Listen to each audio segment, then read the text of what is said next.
he betrayed her for years. Her response was legendary. I never thought I'd see the day when Hollywood's most beautiful smile would be weaponized by silence. But that's exactly what happened when Julia Roberts, America's sweetheart, went to war with her own blood. Picture this, it's the early 1990s, and I'm watching two siblings destroy each other in the most public way possible. On one side, Julia Roberts, fresh off Pretty Woman, ascending to goddess status with that million-dollar grin. On the other, Eric Roberts, her older brother, once the family's golden boy, now spiraling into a nightmare of addiction and jealousy that would make Shakespeare weep. The betrayal started small, like most family cancers do. Eric, who had been Julia's mentor and protector, began resenting her meteoric rise. While she was collecting Oscar nominations and becoming the highest-paid actress in Hollywood, he was battling cocaine addiction and watching his own career crumble. But instead of seeking help, Eric chose revenge. She owes me everything, he told tabloids, his eyes hollow with rage and drugs. I taught her how to act. I got her into this business. Now she won't even return my calls. But that was just the beginning. Eric didn't just burn bridges, he napalmed them. He gave interviews painting Julia as selfish and ungrateful. He aired their family's dirty laundry for anyone with a checkbook. He turned their late father's memory into ammunition for his public war. Each interview was a dagger thrust deeper into their sibling bond. Julia's response. Absolute, devastating silence. No angry rebuttals. No tearful interviews. No public explanations. She simply erased him. Christmas cards stopped coming. Family photos excluded him. When reporters asked about Eric, her smile would freeze just slightly, and she'd redirect the conversation with surgical precision. I don't have a brother, she reportedly told a family friend. Those 5 words carried the weight of complete annihilation. For 10 years, this Cold War raged. Eric descended further into addiction, his career reduced to B-movies and reality shows, while Julia conquered Hollywood. He'd watch her acceptance speeches from dingy hotel rooms, seeing her thank everyone except the brother who'd once been her hero. The cruelest part. Eric knew exactly what he'd lost.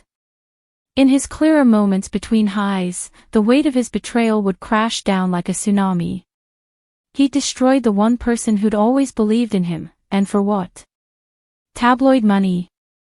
Fleeting attention. The temporary salve of making her hurt as much as he did. Then came 2004. Eric, finally sober and staring at the wreckage of his life, made a choice that took more courage than any movie role ever could. He picked up the phone with shaking hands and called the sister he'd betrayed for over a decade. Julia, he whispered when she answered, his voice breaking, I'm sorry. The silence on the other end stretched for an eternity. Eric later said those seconds felt like Judgment Day. Then, finally, he heard something that made him collapse in tears. I know, Julia said softly. Come home. What happened next defied every Hollywood ending ever written. Julia didn't just forgive Eric, she reconstructed his life. She introduced him to his nieces and nephews, children who'd grown up thinking Uncle Eric was just a cautionary tale. She helped him find steady work. She invited him back into family celebrations. She gave him what he'd spent 10 years trying to destroy, unconditional love. But here's the most stunning part, Julia never once threw his betrayal back in his face. Not during arguments. Not in interviews. Not even in private family moments. She absorbed a decade of pain and chose grace over grudges. Eric, overwhelmed by the magnitude of her forgiveness, would later say with tears streaming down his face, she owed me nothing, but she gave me everything. I spent 10 years trying to tear down the most beautiful person I know, and she responded by building me back up. That's not just forgiveness, that's supernatural. Their reconciliation became legendary in Hollywood, not because of the cameras or red carpets, but because of what it represented.